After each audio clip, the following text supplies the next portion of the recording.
Hay un lugar donde el mar parece devolver lo que nunca debió salir. Lo llaman, por algunos, el Barranco de las Brujas. Si te imaginas un paisaje nocturno, con farolas mortecinas, olor a sal y ese murmullo del agua que no deja pensar con claridad, ya estás dentro de la escena. Quédate, apaga la luz si quieres, solo un poco, y escucha. Porque estas historias empiezan cuando todos los demás ya se han ido a casa. Me llamo Uriel.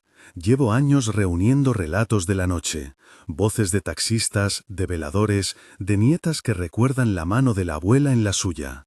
No vengo a probar nada, solo a contar lo que me contaron. Y hoy empezamos por el barranco, por ese puente junto al canal, donde, según quien lo narra, la orilla devuelve figuras que parecen haber atravesado alguna frontera. Ricardo me habló en una tarde de otoño, con la voz todavía tensa por lo ocurrido. Es de Ensenada, regentaba un pequeño restaurante en la avenida principal. Una noche, tras cerrar, se quedó organizando cuentas. Eran las 3 de la mañana cuando decidió cruzar el puente para ir hacia la parada de taxis. Iba con la chaqueta todavía manchada de harina y con el olor del aceite en la ropa. Era una noche de lluvia reciente, el pavimento brillaba y las aguas del canal bajaban sedientas. Cuenta que al acercarse al pretil, escuchó el agua con una intensidad distinta, como si el canal hubiera tomado volumen propio. No era solo el ruido de la corriente, había una cadencia, un latido. Miró hacia la superficie y distinguió, a contraluz, una figura erguida en la orilla del agua. No flotaba exactamente, pero tampoco caminaba como nosotros. Se movía contra la corriente, con una lentitud deliberada, como si la corriente la empujara y ella, con propósitos distintos, insistiera en avanzar. Era alta y delgada, con la cabeza alzada.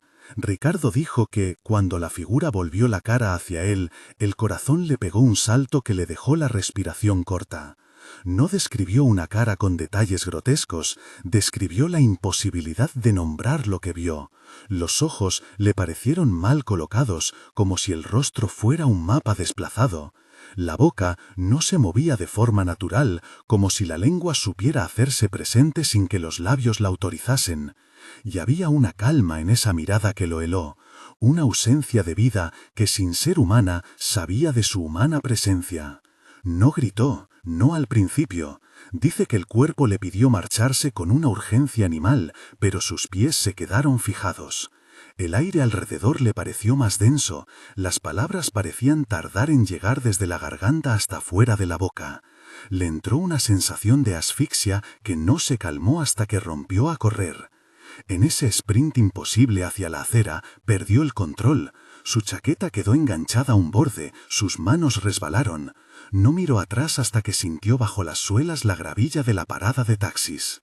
Un conductor lo recibió con el brillo de la radio apagada y una calma desapasionada.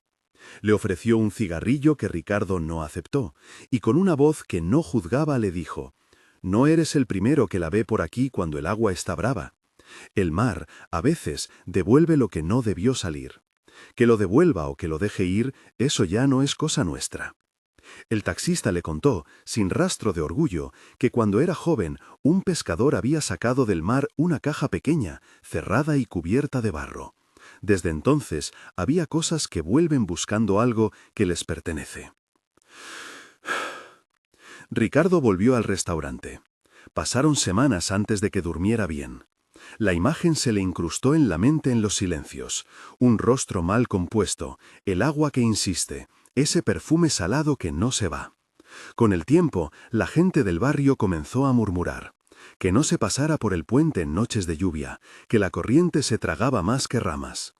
«Dicen que el barranco no perdona los robos al mar», le dijo una vez su madre. Y él solo la miró, sin saber si creer en supersticiones antiguas o en el miedo nuevo que ahora lo acompañaba. Lo que me contó Ricardo no pretende ser una lección de ciencia ni una prueba documental. Es la memoria de alguien al que ese barranco le devolvió, por un momento, una imagen que no encajaba en el mundo. Y quizá ahí está lo más inquietante. No es la figura en sí, sino la facilidad con la que la noche convierte lo cotidiano, un paseo a la parada de taxis, el llavero al caer, la humedad en la garganta, en una experiencia que ya no admite explicación. Pausa un segundo.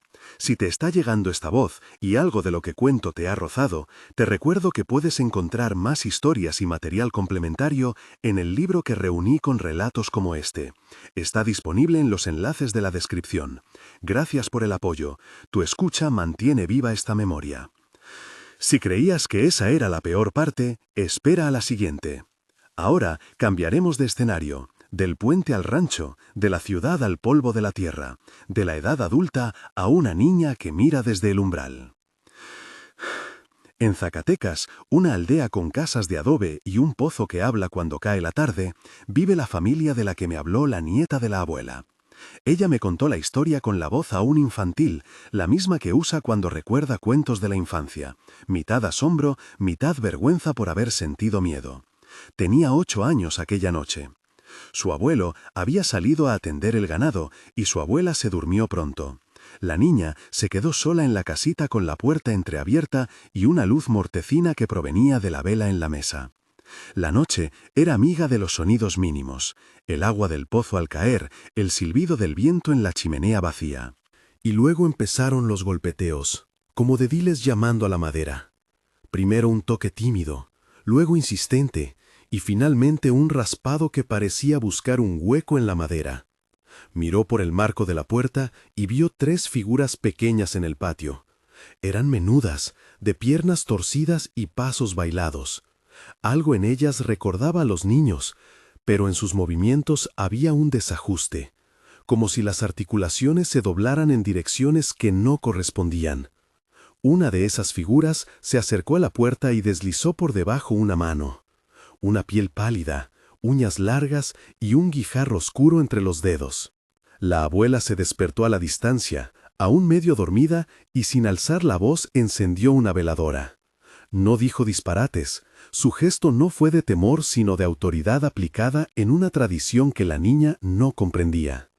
Colocó la vela en la rendija de la puerta, dio un paso atrás y le indicó a la nieta que cerrara los ojos y no mirara. «No mires a los pequeños, hija», le murmuró con un acento que no pedía explicaciones. «Si los miras, se envalentonan». La niña obedeció. Cerró los ojos tan fuerte que los párpados dolieron. Sintió, ese largo rato, un extraño concierto. Risitas como campanillas desafinadas, un arrebol de pasos contra el suelo de tierra, y por debajo de todo, una melodía que no era música dulce, sino algo así como una canción con notas que faltaban en la escala. Cuando al día siguiente la puerta se abrió, encontraron una moneda vieja junto al brocal del pozo, golpeada, sin brillo, como si alguien la hubiera dejado de prisa y miedo. La niña, desde entonces, dice que la melodía reaparece en sueños, siempre desafinada, y que a veces la vida le trae objetos que no recuerdan haber tenido. No culpó a nadie, no intentó probar lo improbable. Fue, para ella, una experiencia que le enseñó a obedecer la advertencia de su abuela y a respetar los límites invisibles que separan a la gente de lo que camina por la noche. Lo que me interesa de esta historia es el conocimiento doméstico que la comunidad aún conserva, la veladora como escudo, la prohibición de mirar, el dejar una moneda quizás como pago simbólico. No se trata de prácticas ocultas, son respuestas humanas a una noche que guarda secretos. Y cuando los niños nos cuentan, lo hacen sin premeditación. Nos están comunicando lo que aprendieron para seguir vivos un día más. No todas las apariciones vienen solas, algunas dejan un rastro que no desaparece. Volamos ahora, en términos de voz, a los caminos, a un conductor nocturno que conocí en una cantina de Oaxaca, con el olor a café y tortillas tremolando en el aire. Eusebio lleva años al volante. Su cara curtida por el sol y la noche me pareció la de alguien que ha escuchado demasiado. Su relato es de esos que te dejan con la piel de gallina, porque mezcla lo cotidiano, un desvío, una ruta, con lo imposible. Era una madrugada cerrada, de esas en las que la ciudad parece haberse plegado sobre sí misma. Eusebio tomó una calle que no solía tomar porque un desvío le indicó el trayecto. Al final del callejón sin salida vio, a la orilla de la acera, a 4 mujeres alrededor de una fogata. No eran borrachas ni eran vecinas de la zona, dijo. Estaban demasiado quietas para serlo, y la luz de la fogata las recortaba como si fueran siluetas dibujadas en cartón. Cuando bajó la ventanilla para preguntar si necesitaban un viaje, notó detalles que no encajaban. No tenían cejas, no tenían ese trazado que la piel suele prescindir. Sus sombras en la pared se movían a distinto ritmo que ellas. Una de las mujeres se levantó con lentitud y vino hasta la puerta del coche. Eusebio, siendo conductor, cuenta que un instinto le dijo que apagase el motor. Lo hizo. La radio, que hasta entonces había estado muda, se prendió sola con interferencia y una voz cantando en un idioma que no reconoció. Una melodía que no tenía ni principio ni final, como un hilo sin nudo. La mujer que se acercó rozó con los dedos la chapa del coche, y por un momento Eusebio sintió que sus manos no le pertenecían. Intentó arrancar y no pudo. Las ruedas patinaron como si el asfalto se volviera goma. Entonces, según su versión, tuvo la sensación de que la noche empujaba desde dentro del motor. Vio una de las figuras detrás del taxi, caminando con pasos que no exigían suelo. Con un sobresalto perdió el control, chocó contra un bordillo. El golpe fue leve, pero suficiente para despabilarlo de un trance. Al incorporarse, la fogata no estaba, las mujeres no estaban, solo quedaba el olor a humo desvanecido y unos carbones apagados. A la mañana siguiente, unos vecinos comentaron que aquella calle había sido en otro tiempo el lugar de una capilla que se incendió. Algunas personas del barrio creen que el fuego dejó rastro y que el lugar devuelve a quienes de algún modo se llevaron algo que no era suyo. Eusebio no buscó explicaciones, volvió a hacer su ruta, pero empezó a llevar una cruz pequeña en el retrovisor, una cosita que no le gustaba mostrar y que guardaba para sí.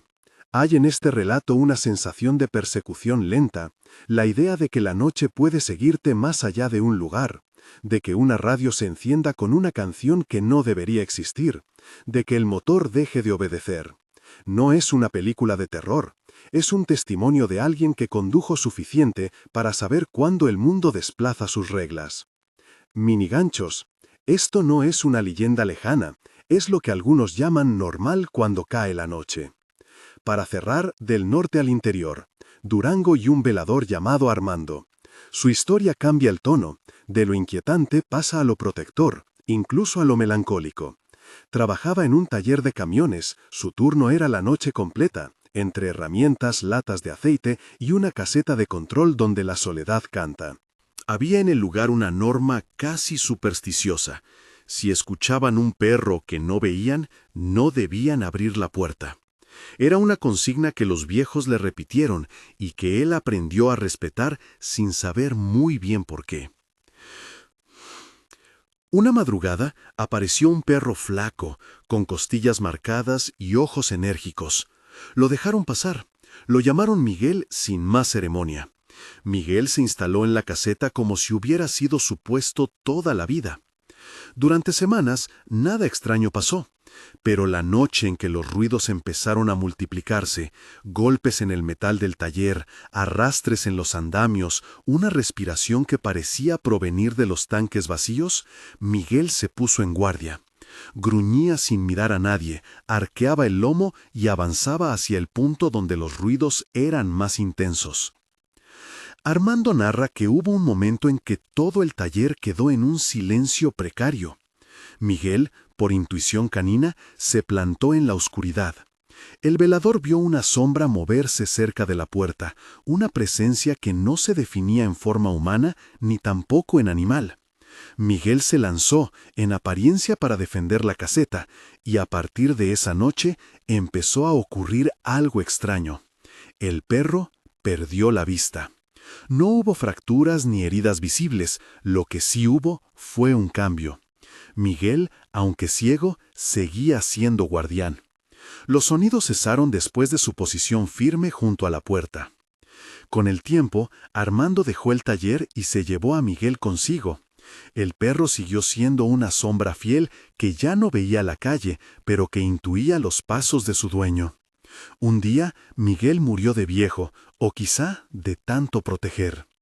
Armando me contó con voz quebrada que lo enterró bajo un mezquite cercano y que todavía, al pasar por donde estuvo la caseta, le parece oír un ladrido lejano que ya no encuentra quien lo responda.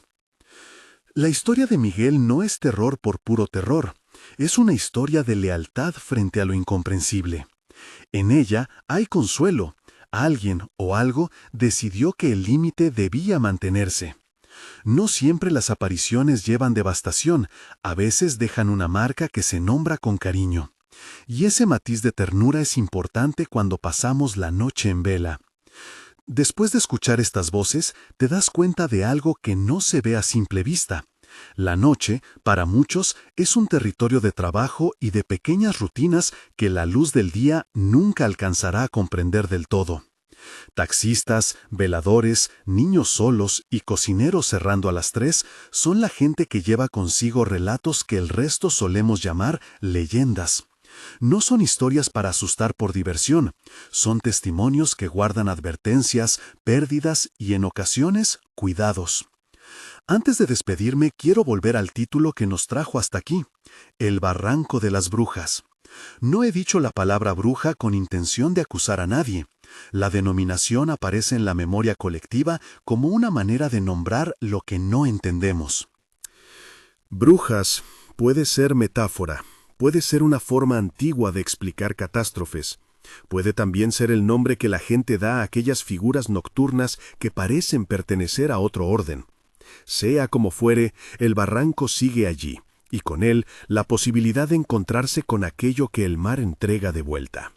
Si alguna de estas historias te ha rozado y quieres seguir escuchando relatos como estos, suscríbete al canal y, si te apetece, comparte la tuya.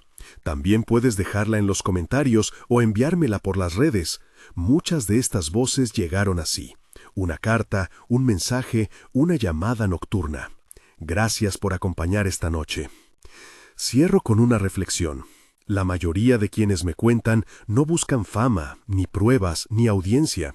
Buscan que alguien escuche, que su experiencia no termine en el silencio absoluto.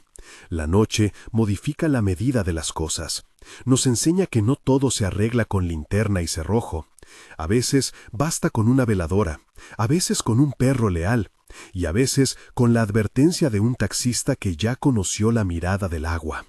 Y tal vez eso es lo que más nos queda, la sensación de que hay fronteras que conviene no cruzar sin respeto, y la certeza de que, cuando se cruzan, lo que devuelven no siempre viene solo. Buenas noches. Nos oímos en la próxima entrega, cuando abramos otra caja de relatos y dejemos que la noche hable otra vez.